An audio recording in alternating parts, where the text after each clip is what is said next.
To the extent, nagpapapako po sila sa krus ng sa krus po, na iniisip nila ito yung isang paraan para mapatawad sila sa kanilang kasalanan o kaya naman po ay mabawasan yung kanilang kasalanan.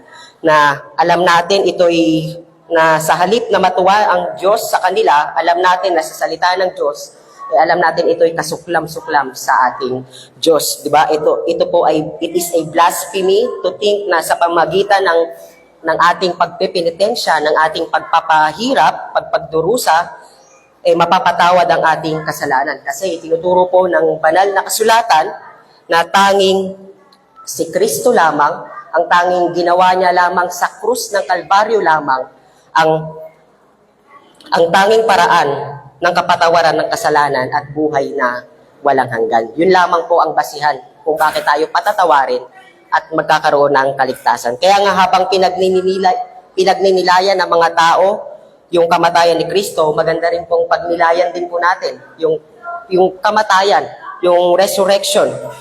Nais nating mapaalalahanan ano bang ibig sabihin ng ginawa ng ating Panginoong Jesucristo, ano yung ibig sabihin ng kanyang kamatayan sa krus ng Kalbaryo.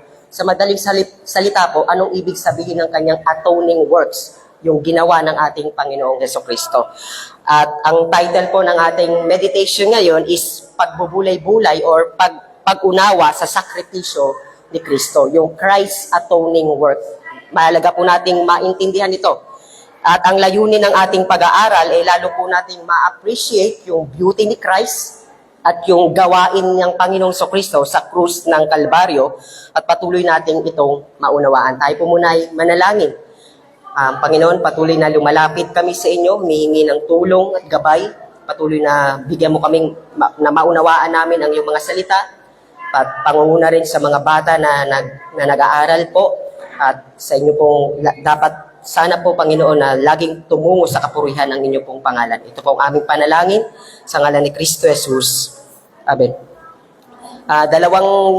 Para po sa ating outline, dalawang view lamang po ang titignan natin. Una, titignan natin yung maling pananaw pagdating sa sakripisyo ng ating Panginoong Yesus, yung kamatayan niya o yung atonement ng ating Panginoong Yesus, maling pananaw. And then ano ba yung katangian? Ano ba yung atonement na tinatawag o yung kamatayan ng ating Panginoong Yesus? Una sa lahat, talakayin natin yung maling pananaw pagdating sa kamatayan ng ating Panginoong Yesus. Dahil marami pong opinion pagdating sa ginawa ng ating Panginoong Yesus.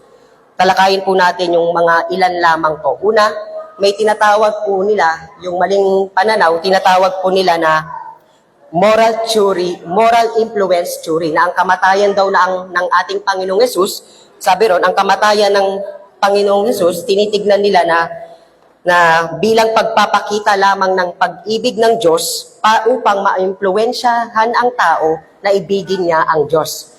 Kumbaga, yung theory na ito na sinasabi na ang ginawa ng ating Panginoong Jesucristo daw po ay pagpapakita ng kanyang pag-ibig upang ang mga tao, tayo daw po ay ma-impluwensyahan na ibigin siya. Kumbaga, para lang yung mga magulang, di ba? Di ba? Na sinasabi natin sa anak natin na, nakikita niyo yung pagmamahal namin, nakikita niyo yung sakripisyo namin, sana naman, suklian niyo ang aming pagmamahal. Bagamat totoo naman po na yung krus nagpapakita ng pagmamahal ng Diyos. Di ba sabi sa Romans 5:8, sabi ron, pinatunayan ng Diyos ang kanyang pag-ibig sa atin na noong tayo'y makasalanan pa, si Kristo ay namatay para sa atin. So yung kamatayan ng Panginoong Jesucristo, pinapakita dito, bagamat totoo po yun, pero hindi lamang po yun ang dahilan. Hindi lamang po yun ang dahilan kung bakit namatay ang ating Panginoong Jesucristo. Para impluwensyahan lang tayo na mahalin din siya. Hindi po yun. Then pangalawang maling pananaw din po pagdating sa kamatayan ng ating Panginoong Hesus, yung tinatawag po na government theory o yung teorya ng gobyerno. Itong view naman po pagdating sa kamatayan sa krus ng ating Panginoong Hesus, ang sabi nila, nagpapakita lamang daw po ito ng kabanalan, ng law, kautusan ng Diyos, at yung kanyang banal na galit sa mga sumusuway sa kautusan ng Diyos. Na sinasabi rito, at nire-reject din ang view na ito, ng government theory na ito, nire-reject din yung view na yung idea na yung hustisya daw ng Diyos ay nangangailangan pa ng satisfaction ng kautusan. Na sinasabi lang po na nangangailangang merong mamatay dahil sa kasalanan. Nire-reject po ng view na ito, yung teorya ng gobyerno. At ang layunin din ng view na ito, sabi rito, para pigilan din ang mga tao na magkasala laban sa Diyos. Kumbaga parang deterrent. Na pinaniniwalaan dito na ang kamatayan ni Kristo ay parang babala lang sa atin na hindi tayo magkasala. Now, bagamat totoo naman po, mga kapatid, totoo naman po na yung krus ng Kalbaryo nagpapakita ng katwiran ng Diyos. Totoo po yun, yung kanyang nagpapakita ng hustisya ng Diyos, yung kamatayan ni Kristo, pero hindi lamang po ito isang deterrent sa atin na para hindi tayo magkasala, yung kamatayan ni Kristo. Na parang, di ba, sinasabi doon na matakot tayo dahil si Kristo nag-suffer siya, di ba, dahil sa kasalanan, ganun din mangyayari sa atin.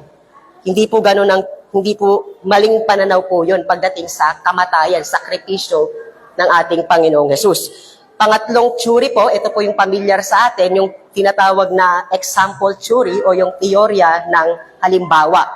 By the way, marami pong naniniwala dito na ang kamatayan ni Kristo ay halimbawa lang yan. Halimbawa lang yan na dapat kong tularan. Kaya nga meron kong nagpipinitensya. Diba? Itong view, isang halimbawa lamang para sa mga tao upang ipakita yung self-sacrificing love ni Kristo. Yung pag-ibig na may sakripisyo sa mga makasalanan. At titignan natin, bagamat totoo naman po, titignan din natin yung theory na ito, bagamat totoo naman yung kamatayan ni Kristo ay isang halimbawa isang halimbawa po, di ba, according sa 1 Peter 1:21, sabi ron, kung paano dapat tayo mag-suffer ng injustice para sa pangalan ng Panginoon, na dapat nating gayahin si Kristo ng ganong klaseng pamumuhay, bagamat totoo po na halimbawa yung kamatayan ng Panginoong Hesus, yung kanyang pagdurusa, dapat po mga kapatid, hindi dapat nating tignan na bilang halimbawa lang sa atin yung kamatayan ni Kristo, and also wag nating tignan na halimbawa yon na dapat sundin natin para tayo ay maligtas. Na binibigyan din dito na para sinasabi na wag nating sabihin natin halimbawa nga yun, totoo nga po, halimbawa po, pero hindi yun para tayo ay maligtas. Di ba? At tanging si Kristo lamang po ang may karapatang gawin ang mga bagay na yung kamatayan sa krus. At yung panghuli pong view na sinasabi rito, yung unfortunate event. Siguro familiar po tayo, yung sinasabi na yung kamatayan ni Kristo ay isang unfortunate event lamang sa history. Kung saan si Kristo, kumbaga, minalas lang na sinasabi wrong timing yung dumating siya rito. May mga galit na nagtuturo pagdating sa Kristo at si Kristo ay biktima ng mga masasamang tao. Biktima lang siya ng mga masasamang tao. Kaya siya pinako sa krus. Kaya siya nagdusa at may naniniwala na ito isang unfortunate event lamang na nangyari sa kasaysayan ng mundo. Kumbaga, unfortunate event lang ito. Bagamat totoo po na tinuturo na ang Panginoon ay nagdusa sa kamay ng mga godless people, di ba? Sabi sa Acts 2:23, pero hindi dapat nating tignan na ang ating Panginoong Hesus bilang isang kawawang biktima. Di ba? Yung ang Panginoong Hesus, yung siya'y namatay, wag nating tignan na parang kaawa-awang tao na nabayubay sa krus. Hindi po yun. Ang ginawa ng ating Panginoong Hesus, hindi po ito unfortunate event. Di ba? Hindi natin ito tignan na kaawa-awang biktima pagdating sa krus ng Kalbaryo. Di ba? Sabi sa John 10:11, sabi ron, ako ang mabuting pastol, ibinibigay ng mabuting pastol ang kanyang buhay para sa mga tupa. So makikita natin yung katangian ni Kristo na ipinakilala niya ang kanyang sarili bilang isang mabuting pastol, at yung mabuting pastol daw na yon, sabi ron, makikita natin, ibinigay niya ang kanyang buhay para sa kanyang mga kawan. So, at sa John 10:17, sabi rito, dahil dito'y minamahal ako ng Ama, sapagkat ibinibigay ko ang aking buhay upang ito'y kunin kong muli. Verse 18, walang nag-aalis nito sa akin, kundi kusa kong ibinibigay.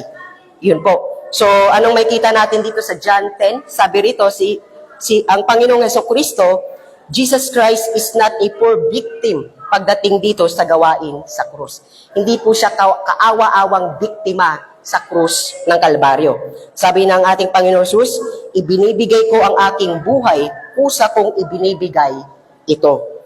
So hindi biktima si Kristo. At yung Acts 2:23, sabi ron, it was all part of God's predetermined plan. Plano po ito ng Diyos sa katubusan.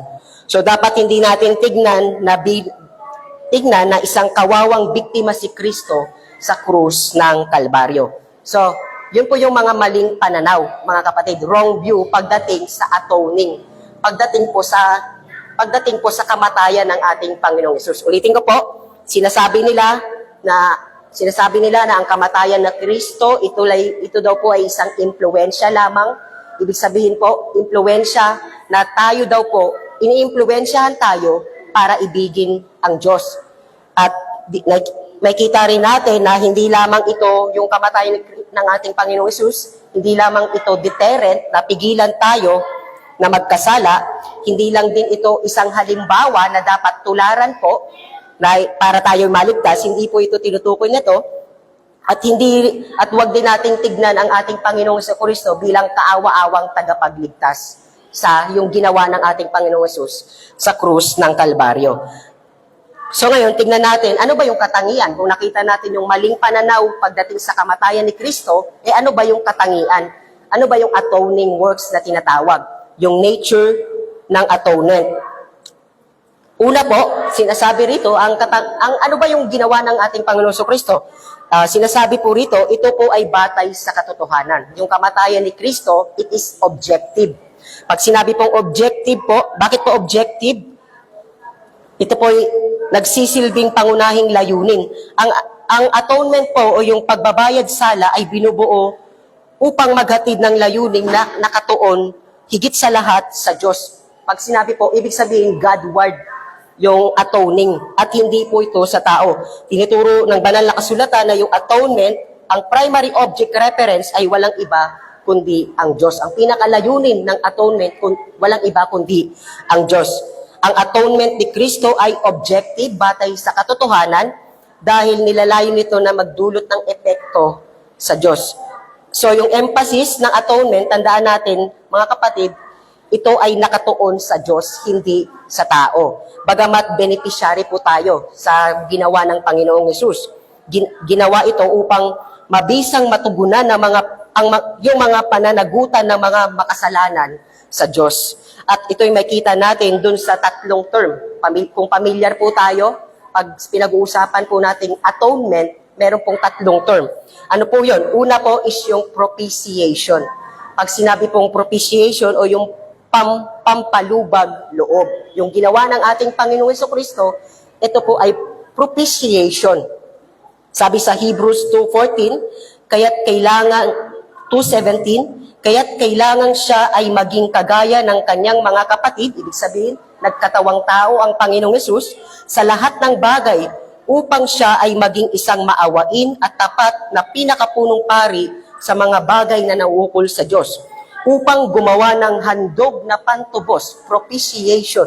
Yun po yun, sa mga makasalanan ng tao. So itong talatang ito, tinuturo sa atin yung purpose ng incarnation, yung pagkakatawang tao ng Panginoong Hesus. Bakit ba nagkatawang tao ang Panginoong Hesus? Upang gumawa ng handog na pantubos, propitiation. So, pantubos sa mga kasalanan ng tao. So ang propitiation po, pag sinabi pong propitiation, pagpawi ng puot ng Diyos. It is a wrath-removing sacrifice. Pagpawi ng puot ng Diyos. Kung naalala nyo po, di ba, meron pong cup. Ano po yung cup? Ang laman po nun is wrath of God. At kanino po ibinuhos ang wrath of God? Sa Panginoong Jesucristo. Nung siya'y nabayubay sa krus ng Kalbaryo. Isang sakripisyo na nag-aalis ng galit. Di ba? Pamilyar ito sa mga pagan sa panahon nila. Noong unang panahon na merong kasi yung mga pagan, marami silang mga Diyos na meron silang Diyos ng tag-ulan, Diyos ng tag-init. Halimbawa ngayon, tag-init tayo ngayon, di ba? Na sinasabi nila na yung Diyos ng ulan, kumbaga galit sa atin yung Diyos ng ulan. So kailangan nating mag-alay ng sakripisyo para mawala yung puot na yon. So, nang sa gayon, mawala yung galit niya at makuha natin yung pabor na yon. So, iyon yung idea ng propitiation.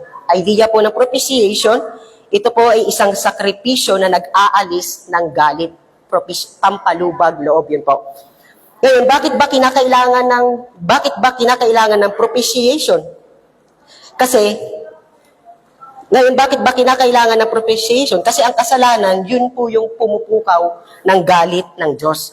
Diba? Sinasabi sa atin sa awit 4-5, sabi ron, kinapupuutan mo, Panginoon, ang lahat ng gumagawa ng kasamaan. Awit 7:11, sabi ron, isang Diyos na araw-araw ay may galit.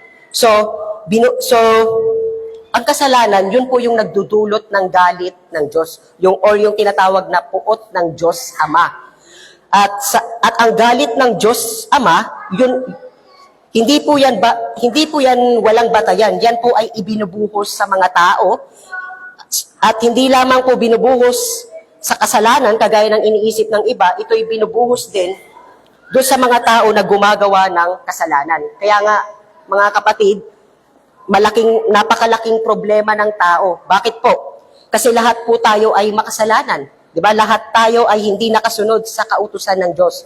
Romans 3:23. Napakalaki ng problema natin. At dahil sa realidad ng kasalanan natin, ang puot ng Diyos ay nasa atin. Ang puot ng Diyos ay nasa atin. Ang puot ng Diyos ay nasa atin. Kaya sa mga kaibigan natin dito, sana pag-isipan nating maigi po. Kung minsan, di ba, parang nababother tayo kapag may kagalit sa atin. Paano pa kung halimbawa ang galit sa atin, yung Diyos na mismong lumikha sa atin. Di ba, parang grabe, malaking problema yun. Yung kailangan pag-isipan nating maigi yun. Di bali ng kaaway natin ang tao, wag lang nating kaaway ang Diyos. At ang galit niya ay nasa atin. At ang tanong ngayon, para sa atin, papaano naaalis yung galit ng Diyos pagdating sa kasalanan? Ang kasagutan po ay walang iba, kundi si Kristo at ang kanyang kamatayan sa krus ng Kalbaryo. Basahin po natin sa Romans 3:24, sabi ron, sila ngayon ay itinuturing na ganap, justified, ng kanyang biyaya bilang kaloob sa pamagitan ng pagtutubos na kay Kristo Jesus, na siyang inalay ng Diyos bilang handog na pantubos, propitiation. Ang Panginoong Yesus, siya po ang inalay ng Diyos Ama sa pamagitan ng kanyang dugo na mabisa sa pamagitan ng pananampalataya. Ito ay kanyang ginawa upang maipakita ang pagiging matuwid ng Diyos sapagkat ang kanyang banal na pagtitiis ay kanyang pinalampas ang mga kasalanang nagawa ng kasalanan upang mapatunayan na sa panahong kasalukuyan na siya'y matuwid at upang siya'y maging ganap at taga-aring ganap sa taong mayroong pananampalataya kay Jesus. So makikita natin dito, para ipawalang sala, i-justify daw po ang mga makasalanang tao, katulad po natin, hindi lang isinasantabi ng Diyos ang kasalanan ng tao. Sinasabi rito na parang okay na ang kasalanan mo, hindi po ganun. Na ikaw ay pinatawad na, ikaw ay matuwid na. Hindi po ganun ang ginagawa ng Diyos pagdating sa kasalanan natin. Sabi rito, in order to justify sinful man, para tayo ay mapatawad, kinakailangang merong managot para sa ating kasalanan. Kasalanan ng tao. Kinakailangang merong tumanggap ng puot ng Diyos pagdating sa kasalanan na iyon. At itinuturo ng Romans 3:24 na yung sumagot daw po ng puot ng Diyos, sabi ron, pagdating sa kasalanan ay walang iba kundi si Kristo. At nung siya ay namatay sa krus ng Kalbaryo, yung kanyang kamatayan, in Christ on His death on the cross was a propitiation. Kaya nga, bakit po ito, ang kamatayan ni Kristo ay objective or may batay sa katotohanan? Dahil ito po ay propitiation. It was sacrifice that done by Christ in order to remove the wrath of God. At sa pamagitan ng kanyang kamatayan, naapis ang wrath ng Diyos. Bakit? Kasi nasatisfy ng Diyos yung demand ng law. Di ba ang law? The law demanded death to those who disobey. Nagde-demand siya ng kamatayan, yung law. Pero sa pamamagitan ni Kristo, yung law na yun, nasatisfy po in Jesus Christ's death para sa kanyang mga ililigtas. And therefore, God can righteously justify sinner because Christ has already justified the law's demand and remove yung wrath ng Diyos sa mga kasalanan. Sa mga kasalanan sa pamagitan ng kanyang ginawa sa krus ng Kalbaryo. And therefore, yung propitiation po, it is objective. Ito po ay katotohanan. Objective to remove the wrath of God. Pangalawang term po, pagdating sa kamatayan ni Kristo, una, propitiation, may tinatawag din naman pong reconciliation. Reconciliation, yung kamatayan ng Panginoong Jesucristo, ito po ay yung tanging paraan para ang tao at ang Diyos ay magkaroon ng pagkakasundo o yung reconciliation. Di ba Romans 5:10, sabi rito, sapagkat kung noong ang tayo'y mga makasalanan, ipinagkasundo, reconciliation tayo ng Diyos sa pamamagitan ng kamatayan ng kanyang anak, lalo na ngayong ipinagkasundo na, ay maliligtas tayo sa pamamagitan ng kanyang buhay. Kung yung propitiation po, it deals the wrath of God, yung reconciliation naman po, it deals with God alienation from God. Ibig sabihin na po, yung pagkakahiwalay ng Diyos ng mga tao, meron pong labanan from Diyos at sa tao. Ano masasabi natin, yung pagkakahiwalay na yun, kasama na rin doon yung pagiging magkaaway ng Diyos at saka ng tao. Now, yung reconciliation, yung pakikipagkasundo, ipinapalagay po dito na mayroong nasirang ugnayan sa pagitan ng Diyos at saka ng tao. Na ini-imply nito, hindi maganda po yung relasyon natin sa Diyos, mga kapatid, mga kaibigan dito. Na hindi magandang relasyon na umiiral sa Diyos at sa tao, at ang tanging ang kanyang natural state bilang makasalanan na ang Diyos, He is alienated to man. Siya ay may pagkakahiwalay sa tao. He is enmity against man. Siya ay may paglalaban sa tao. Then, again, ano ang cause po nun? Dahil sa kasalanan ng tao. Bakit may paghihiwalay? Dahil sa kasalanan. Bakit may paglalaban? Dahil sa kasalanan. And according sa Isaiah 59 verse 2, it is sin that separate us from God. Yung kasalanan daw po ang naghihiwalay sa Diyos at sa tao. At dahil sa kasalanan, ang Diyos hindi tayo pwedeng matanggap ng may pabor. Dahil ang Diyos ay banal, banal, banal. Hindi nating maaaring tingnan ang Diyos na may pabor na may pabor ang kasalanan. Kaya nga ang mga tao, di ba? Tayo ay hiwalay sa Diyos dahil siya po ay banal. So wag nating isipin dito, mga kapatid, isa sa mga karaniwang ginagamit ng ibang mga tao po, kapag tinatawag nila yung Diyos o maging ang Panginoong Jesucristo, di ba? Pansinin natin, di ba, tinatawag nila itong bro o tol o kaya tinatawag nilang kaibigan, yung Panginoon, di ba? Mga kapatid, kung hindi po tayo mananampalataya, hindi kaibigan, hindi brother, ang ugnayan natin sa Diyos.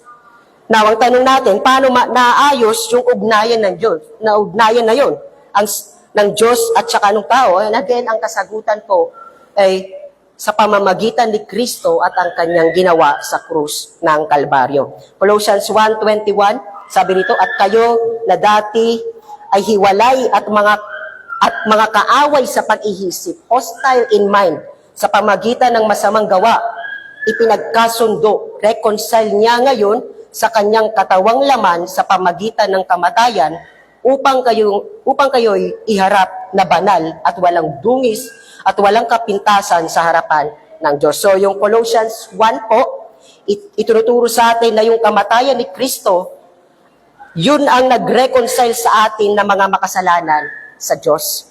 At dahil sa sakripisyo ni Kristo sa krus ng Kalbaryo, yung kasalanan na yun, ito'y inalis ni Kristo sa pamagitan ng kanyang kamatayan po. At maaari na tayong tanggapin ng Diyos maaari nang makipagkamay ang Diyos sa atin. At sabihin na natapos na ang pag-aaway dahil si Kristo inalis na ang kasalanan natin sa pamagitan ng kamatayan ni Kristo. So kung merong mang pagkakasundo sa tao at sa Diyos, ito'y sa pamamagitan lamang po ng kamatayan ng Panginoong Hesukristo. Yun. Now, pansinin natin, pagdating sa reconciliation naman po, magandang bigyan pansin natin, hindi yung hostility, yung pakikipaglaban natin, o yung alienation natin, yung pagkakahiwalay natin ang naaalis. Ang naaalis sa reconciliation, kundi ang naaalis po yung sa part ng Diyos. Kaya nga, di ba sinabi natin kanina, ang reconciliation, ito ay nakatuon sa Diyos. Na yung pagkahiwalay ng Diyos sa tao, yun po yung naaalis. Nasabi sa Romans 5:10, sapagkat kung noong ngang tayo'y mga kaaway, ay nakipagkasundo tayo sa Diyos sa pamagitan ng kamatayan ng kanyang anak. Lalo ngayong nakipagkasundo na ay maliligtas tayo sa pamagitan ng kanyang buhay. So, we reconcile sa pamagitan ng kamatayan ni Kristo, but it is not our enmity was removed, or sa reconciliation na yun, hindi po yung galit natin ang naalis, kundi yung sa part po ng Diyos. Yun po yung pagdating sa reconciliation. Sa makatuwid, nung isinakatuparan ang pagbabayad, yung atonement, sa pamagitan ng kamatayan ni Kristo, naalis naalis po yung alienation o yung pagkahiwalay ng Diyos sa tao kapag ang Diyos ay nagpawalang sala sa mga makasalanang tumanggap ng pakikipagkasundo kay Kristo. At tingnan natin dito, kumikilos siya sa puso ng mga makasalanan, kumikilos ang Diyos sa puso ng mga makasalanan sa pamagitan ng banal na Espiritu upang alisin din nito yung kanyang sariling pagkamuhi sa Diyos, tungo sa Diyos. Sa madaling salita po, sa reconciliation, yung alienation toward God ang naaalis, pero ang nagiging resulta din nun, tayo rin po. Bakit po? Kasi nire-regenerate tayo. Kaya nawawala rin yung ating pagkamuhi pagdating sa Diyos. Naalis din yung kanyang hostility at dahil doon, meron tayong reconciliation. Pag sinabing reconciliation, restore relationship. Meron ng maayos na ugnayan sa Diyos at sa tao. Bakit po? Dahil sa kamatayan lamang yun ng Panginoong Hesukristo. Then pangatlong term po, yung atoning works ng Panginoong Hesukristo is yung redemption, yung pagtutubos. Diba? Yung word na redemption, ginagamit din po ito upang tumukoy sa kamatayan ni Kristo. Una, propitiation, reconciliation, and then redemption. Yung redemption, sabi sa Galatians 3:13, sabi, tinubos tayo ni Kristo mula sa sumpa ng kautusan nang siya ay naging sumpa para sa atin. Sapagkat nasusulat, sumpain ang bawat ibinibitay sa punong kahoy. So dito, yung gawain ni Kristo sa krus ng Kalbaryo, yung kanyang pagkabayubay po sa puno, sa krus ng Kalbaryo, tinatawag din itong redemption. Now, yung redemption, yung idea nito, ang ibig sabihin lang naman po nito is release by paying ransom. Ibig sabihin, may nagbayad po, redemption. Yung nag-purchase, may bumili ng freedom sa pamamagitan ng pagbabayad ng ransom. Now, yung idea ng ransom po sa atin, parang medyo iba po kasi pag ransom, parang naisip natin, kidnap po ransom, di ba? Pero yung idea po dito, yung ransom, especially nung time po ng mga mananampalataya, meron pa pong kasi mga tinatawag na alipin, mga slaves. Yung mga slaves, para sila ay mapalaya, meron dapat pong magbayad ng ransom. At kapag binayaran na yun, napapalaya na yung slave sa mga utang niya, sa mga liabilities niya, doon sa kanyang master, and he is free. Siya na po ay malaya. Wala na siyang pananagutan. So, in the same way, yung redemption din po ganun sa atin. Yun ay pagbabayad ng ransom upang mapalaya ang mga makasalanan. Now, yung redemption, it implies the idea ng pagiging slave tayo. Ibig sabihin po, tayo po ay slave sa kasalanan. It implies the idea of bondage. We are under bondage, di ba? na sinasabi sa kasulatan na ang tao ay nasa ilalim ng pagkaalipin, under bondage. Siya ay alipin sa kasalanan at nasa ilalim ng isang sumpa. Tayo po yun. At dahil dahil po sa ating pagkakasala. At anong curse po yun? Yung curse ng law na sinasabi sa Galatia 3:10, sumpain ang bawat hindi sumusunod sa lahat ng bagay na nasusulat sa aklat ng kautusan. Binibigyan din nito na yung kalagayan po natin, mga kapatid, na tayo ay nasa ilalim tayo ng sumpa at yung sumpa ng kamatayan. At yung sumpa na yun ay sumpa ng kamatayan. Bakit daw po tayo ay nasa ilalim ng sumpa ng kautusan? Sabi dito, bakit daw po tayo ay nasa ilalim ng sumpa ng kautusan? Dahil sabi rito, sumpain ang bawat hindi sumusunod sa lahat ng bagay na nakasulat sa kautusan. So kung hindi mo daw kayang sundin ang kautusan, lahat ng nakasulat sa kautusan, sabi rito, ikaw daw po ay sinumpa. At ikaw daw ay nasa ilalim ng isang sumpa. At mga kapatid, mga kaibigan, wala pong makapagsasabi sa atin dito na nasunod na natin yung kautusan. Diba? Na nasunod natin yung kautusan ng Diyos. Lahat tayo ay nagkasala, Romans 3:23, at dahil doon tayo ay nasa ilalim ng sumpa ng Diyos. Ngayon ang tanong po natin, paano napapalaya ang tao mula sa pagkaaliping iyon? Paano napapalaya ang tao mula sa sumpa ng kautusan? Again, ang kasagutan po, si Jesucristo sa pamagitan ng kanyang kamatayan sa krus ng Kalbaryo. Sabi sa Matthew 20:28, kung paanong ang anak ng tao ay naparito hindi upang paglingkuran, kundi upang maglingkod at upang ibigay ang kanyang buhay na pantubos ng marami. So, naparito si Kristo upang ganapin yung gawain ng redemption, yung pagtutubos. Siya'y tumungo dito hindi para siya paglingkuran, bagamat siya'y karapat-dapat paglingkuran. Karapat-dapat siyang paglingkuran, pero sa pagtungo niya rito, siya ay tumungo upang maglingkod. At yung sukdulang pagpapakita ng paglilingkod na yon ay walang iba, kundi yung kanyang gawain na pangtubos. Na sa pamagitan ng pag-alay ng kanyang sariling buhay para sa nakararami. Diba? He came to redeem sinners sa guilt ng kanilang mga kasalanan, Romans 3:24. He came to free sinners, mapalaya ang mga makasalanan from enslaving power of sin. Titus 2:14. At yung redemption ng Panginoon, it implies the very aspect of ng bondage ng tao, na kung saan ang tao po nare-release siya sa lahat ng bondage dahil kay Kristo. Lahat ng pagkaalipin natin, nare-release po tayo. In-accomplish niya ito sa pamagitan ng pagbibigay ng kanyang buhay at tumutuko yun sa kanyang kamatayan sa krus ng Kalbaryo. Yun ang pinambayad na ransom para mapalaya ang mga makasalanan. Diba? Sabi sa 1 Peter 1:18-19, sabi ron, we are not redeemed by gold and silver, but by the precious blood of Christ. Tinubos tayo dahil daw po sa banal na dugo ni Kristo. Yun ang nagtubos sa atin. Yun ang nagpalaya sa atin mula sa ating pagkaalipin. Dahil sa ginawa ni Kristo sa mga makasalanan. At napalaya mula sa curse ng kautusan. So, makita natin again po, yung work ng redemption, it points toward God. Diba?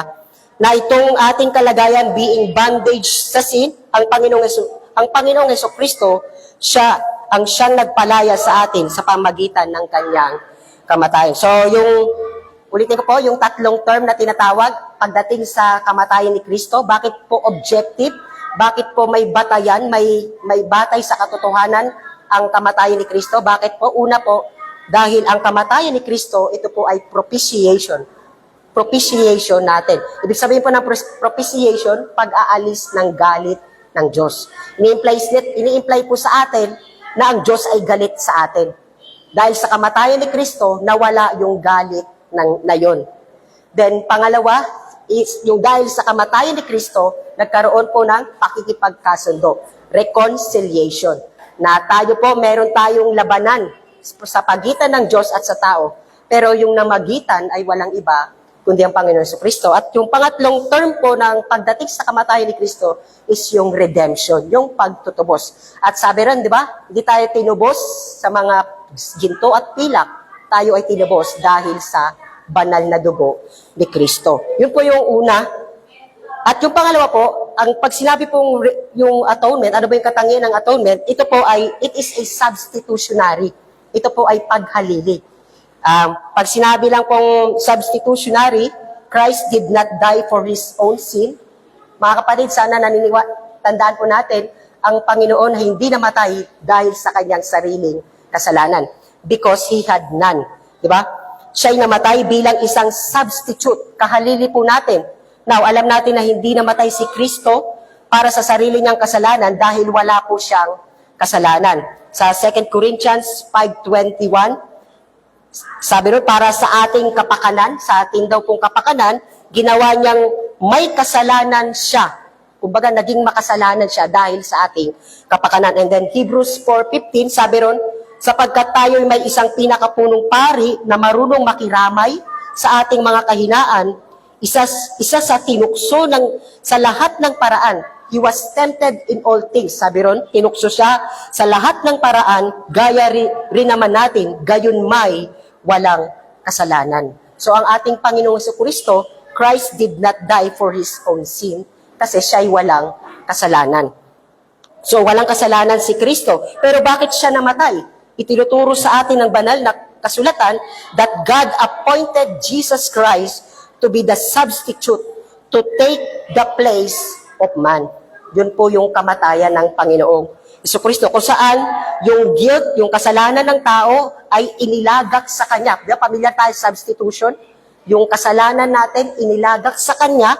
Yung punishment ay inilagak sa Panginoong Yesus at tinatawag po yun na penal substitution ng nature ni Kristo, na kung saan si Kristo ay namatay on behalf ng Kanyang mga tao and then satisfying justice by His death, in order to secure the forgiveness tsaka yung eternal life ng kanyang mga tao. Na sa halip na ang mamatay, na sa halip na ang magdusa ay ang kanyang mga tao, tayo po yun, sabi rito, si Kristo na siya na, ang siyang tumayong substitute, ang siyang tumayong kapalit upang magdusa sa kasalanan. Kaya nga, napakaganda ng yung atoning works ni Kristo, it is a substitutionary, mga kapatid.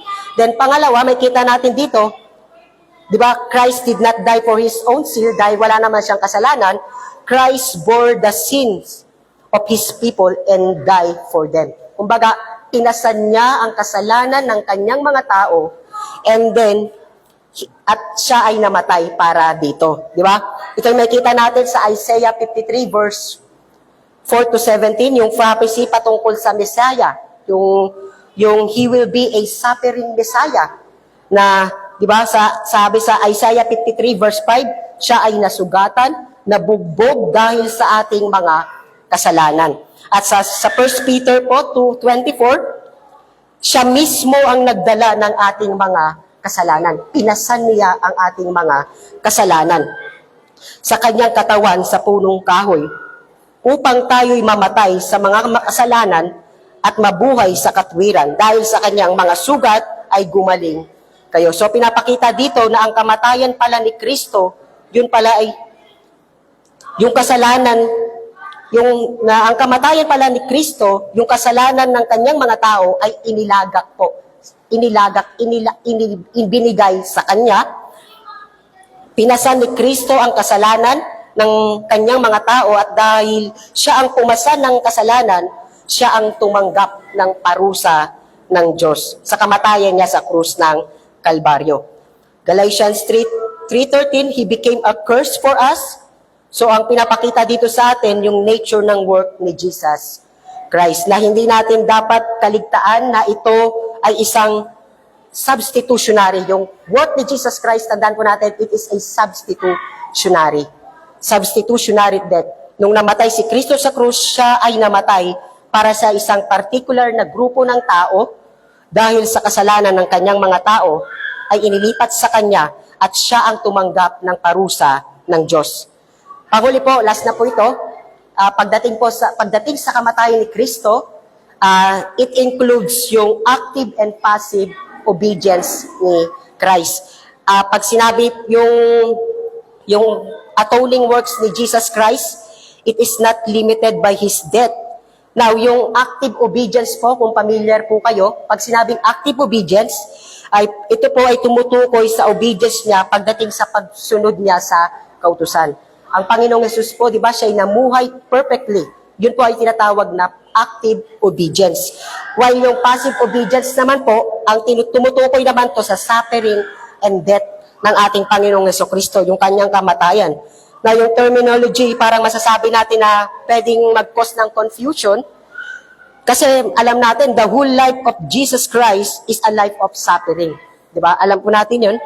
He initiated, He voluntarily gave His life. Kusa niyang ibinigay ang kanyang buhay. At ang point dito, when we view the death of Christ, yung atoning works, yung kamatayan at paghihirap niya, dapat natin tingnan na hindi ito hiwalay sa active obedience ni Jesus Christ.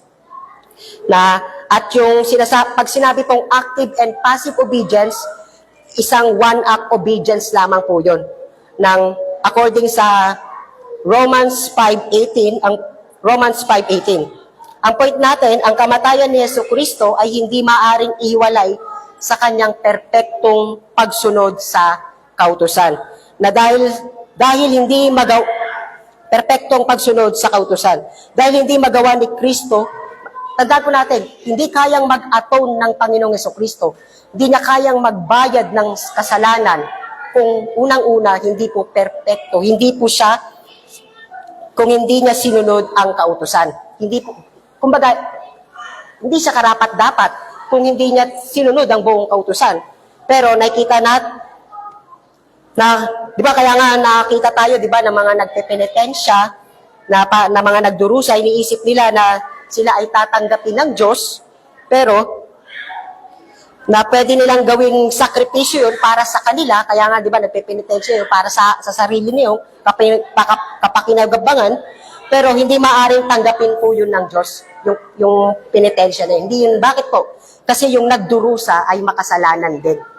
Yung nagpepenitensya ay makasalanan din. So, hindi yun pwedeng tanggapin ng Diyos. Hindi niya pwedeng tanggapin yun. Kaya dyan ngayon papasok yung beauty ng ginawa ng ating Panginoong Jesucristo. Yung atoning works niya, dyan papasok na He is able, na ang Diyos, He is fitting Savior. Siya ay talagang na pwedeng ang Panginoong Jesucristo mag-atone ng sin, na pwede siyang mag-suffer, pwede siyang mamatay para sa mga makasalanan. Bakit po? Kasi namuhay siya ng perpekto. Now, anong ibig sabihin ng active and passive obedience? Ito po, yung active and passive obedience ng Panginoon, yung perfect obedience to the law, tsaka yung kanyang sacrifice, ito po ay essential sa ating redemption. Mahalaga po ito sa ating pagtutubos. Diba, Gawa 5:18-19, kaya't kung paanong sa pamagitan ng isang pagsuway, si Adan, dumating ang kahatulan sa lahat ng mga tao.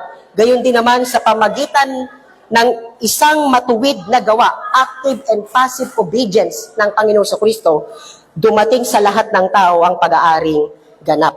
So, and then sa Pilipos 2:8, sabi ron, palibasay natagpuan na sa anyo ng tao, siya ay naging tao.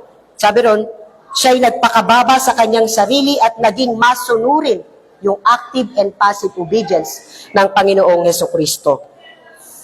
Hanggang sa kamatayan sa krus. So makikita natin dito, ang isang matuwid na gawa ni Kristo, yung active and passive obedience ni Kristo, ay hindi po limitado sa kanyang kamatayan niya sa krus. Yung pagsabit niya sa kanyang ama sa kamatayan sa krus, kundi binubuo rin ito ng perpektong pagsunod ni Kristo sa kautusan. So, pag tinitignan natin yung atoning works, yung kamatayan ni Kristo, mga kapatid, it cannot be separated dun sa perfect life niya. Kung titignan natin yung ginawa ni Kristo, hindi natin pwedeng ihiwalay din yung perpektong pagsunod ng ating Panginoong Jesucristo. Now, in conclusion po sa ating pag-aaral, pagdating sa atonement, nakita natin yung mga maling view. Ano yung maling view? Na ito, sinasabi nila ng kamatayan ni Kristo, ito ay impluensya lamang na para hikayatin tayo na ibigin ng tao ang Diyos. Maling view po yun. O kaya naman yung sinasabi na deterrent, para pigilan tayo na magkasala. O ito ay halimbawa lamang yung kamatayan ni Kristo na dapat nating gawin. O kaya naman, ang kamatayan ni Kristo parang tinitignan natin na parang kaawa-awang biktima. Hindi po yun. Hindi po yun yung kamatayan ng ating Panginoong Jesucristo. Then, ano po yung kamatayan ng ating Panginoong Jesucristo? It is objective. Dahil sa kamatayan niya, mayroong propitiation, inalis yung galit. Dahil sa kamatayan niya, mayroong reconciliation, pakikipagkasundo. Dahil sa kamatayan niya, may redemption, pagtutubos. At dahil sa kamatayan niya, at tayo tinubos dahil sa kanyang banal na dugo. At dahil sa kamatayan niya, meron pong tinatawag na substitution. At dahil din sa kamatayan ng Panginoon sa Kristo, meron pong yung kasama rin dito yung active and passive obedience ng ating Panginoong Jesucristo. Yun po. So ayaw naman natin maging parang knowledge lang ito sa atin. So ano po bang application nito sa atin? Una po, mga kapatid, purihin natin ang Diyos dahil sa atoning works, dahil sa pagbabayad sala ng ating Panginoong Jesucristo. Tatandaan natin, maliban sa kamatayan ng Panginoong Jesucristo sa krus ng Kalbaryo po, walang kaligtasan. Wala pong kaligtasan para sa sinuman. Sa pamagitan lamang ng kanyang dugo, tayo ay natubos. Sa pamagitan lamang ng kanyang kamatayan, napawi ang puot ng Diyos. Sa pamagitan lamang ng kamatayan ng Panginoon Jesucristo, naaalis yung alienation, yung pagkakahiwalay at puot ng Diyos laban sa atin. So purihin natin ang Diyos dahil sa ginawa ni Kristo sa krus ng Kalbaryo. Then pangalawang application sana dito sa atin, naway patuloy tayong udyukan nito, himukin nito, na mahalin ang Panginoong Jesucristo at mabuhay para sa Kanya. Diba? Sa 2 Corinthians 5:14-15, sabi ron, siya ay namatay upang hindi na tayo mabuhay pa para sa ating sarili, kundi upang mabuhay tayo para sa Kanya. Na namatay. At dito, so mga kapatid, habang pinagninilayan po natin ang kamatayan ni Kristo, naway lalo na prayer natin, lalo pa kita sanang mahalin, Panginoon. Nang prayer natin, naway lalo pa kitang mahalin at naway patuloy tayong mamuhay sa paglilingkod para sa ating dakilang Diyos, na dakilang tagapagligtas na inibig tayo hanggang sa kamatayan sa krus ng Kalbaryo. Pangatlong hamon po sa atin, hindi lamang po natin mahalin si Kristo, kundi mahalin din natin yung kapwa natin mananampalataya. Yun po, di ba sa 1 John 4:11, kung tayo iniibig ng Diyos ng ganon, sabi ron ni Apostle John, ano yung pag-ibig ng Diyos? Pag-ibig ng Diyos na sinugo niya ang kanyang anak, namuhay ng perpekto, namatay sa krus ng Kalbaryo para sa ating mga kasalanan. Anong implikasyon na ito sa atin? Sabi ron, nararapat na mag-ibigan din tayo sa isa't isa. So yun po yung pangatlong hamon. Hindi lang natin mahalin ang Diyos, mahalin din ang ating kapwa mananampalataya. Then pang-apat sa atin, especially sa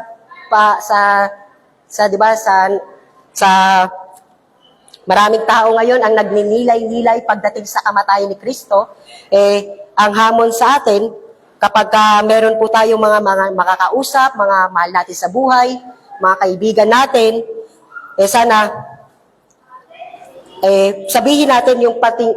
sabihin po natin yung patungkol sa kamatayan ni Kristo. Yung natutunan po natin. Sabihin natin, ibahagi natin yung mabuting balita ng kamatayan ni Kristo. Ano po yung mabuting balita? Na ito ang paraan upang ang kasalanan ay mapatawad, upang magkaroon ng buhay na walang hanggan. Na hindi tayo naliligtas dahil sa ating sariling pagdurusa, pagpipinitensya. Hindi tayo naliligtas dahil sa ating mga pagsisikap, kundi dahil lamang sa ginawa ni Kristo at sa krus ng Kalbaryo. Yun lamang po.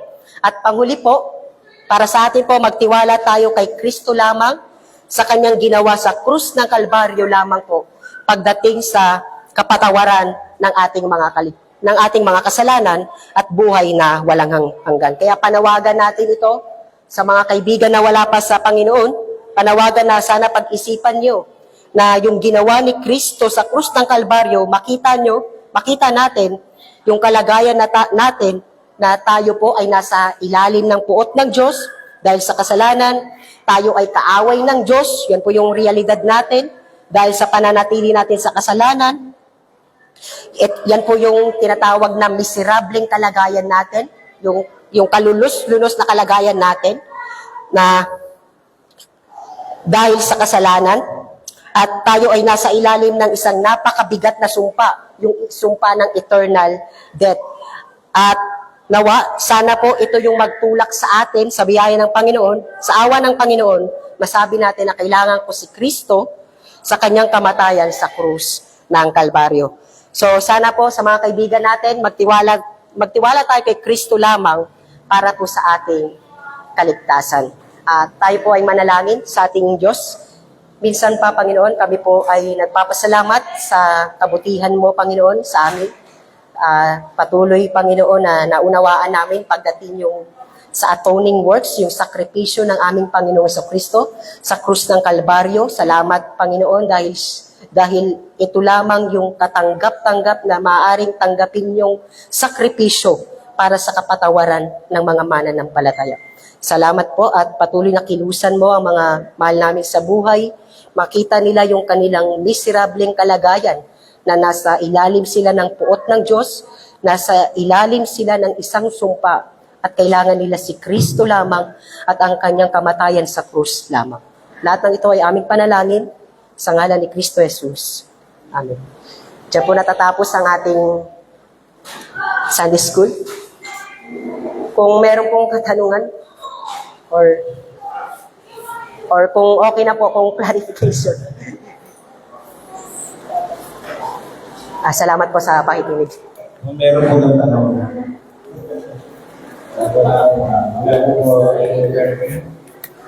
salamat po sa sa ating Jesus. Konting na lang. Konting lang po. Nandun po sila. Kaya naniniwala sila na darating kayo magkakaroon ng naniniwala sila kayo talagang darating na Kristo. At yun yung paghahandog sa amin po ay hindi perfecto. Kaya kailangan ng walang bati, walang tulog, walang perfecto. Pero yun po ay masamantala. Ang ating po Panginoon sa Batikan, yun po yung perfect sacrifice na ito po yung ginawa ng Panginoon Kristo. At siya po yung namuhay ng banal hanggang sa kamatayan sa krus. At ito po yung 5 taon na po nakaraan. Sa lumang lipan, nakakala nila, nagkakaroon tayo po ay sa life of God natin ngayon, natapos na tayo ang nakakala natin. Pero sabi ko dito, yung isa po ginawa ng Kristo, kaya ito po yung reality ko sa mga namataya. Bakit? Dahil gano'n po tayo mag-iyakan na yung ating kasalanan ay nabayaran ng Kristo. Again din po, sa mga palus na palataya, ito pa rin po yung ating pag-asa. Yung ginawa ng palataya sa nakaraan, dalawang ditong gano'n pa. Kung ikay-tunay na magsisita ng palataya, yun pa rin po makakawalan ng ating kasalanan. Yun yung ginawa ng ating kaya habang tayo may pagkasa kami po ay natin malalain. Sa kanilang buhay, wala nang pananampalataya, wala nang pagsisisi. Pagsisisi ka man, nasa kapagsakilan, wala nang pagkasa. Kaya tayo binibigyan pa rin ng pagkasa habang tayo nagbubuhay. Kaya, kami kanina, naganda sa Romans chapter 2, yung buhay na naroon, yung pag-ibig ng Diyos, kahabagan ng Diyos, ay anong gano'n ng Panginoon? Inaanay ka sa pagsisisi. Dahil darating ang kahatulan ng Panginoon. Kaya, ito po ang ating kinikilingan. Ito po ang ating pag-asa. Yung ginawa ng Panginoon. Kung hindi ka sasapalataya, mapapahamak ka. Pero may biglunin na napalataya ng Pilipinas, ano po naman ng Diyos? Buhay naman ang kapatawaran sa kasalanan. Yung kasalanan mo, sabi nga doon, tinatawad na. Dahil meron ang umako. Ang sinpong umako, ang Panginoon. Kaya katawin natin, dalawang kapiyaran, kasalanan, sa impyerno, o yung ginawa ng ating Panginoon. Kaya ang dapat natin gawin, ay gusto na natatawad. Salamat po, mamaya natin tuloy sa ating paghapon magsama.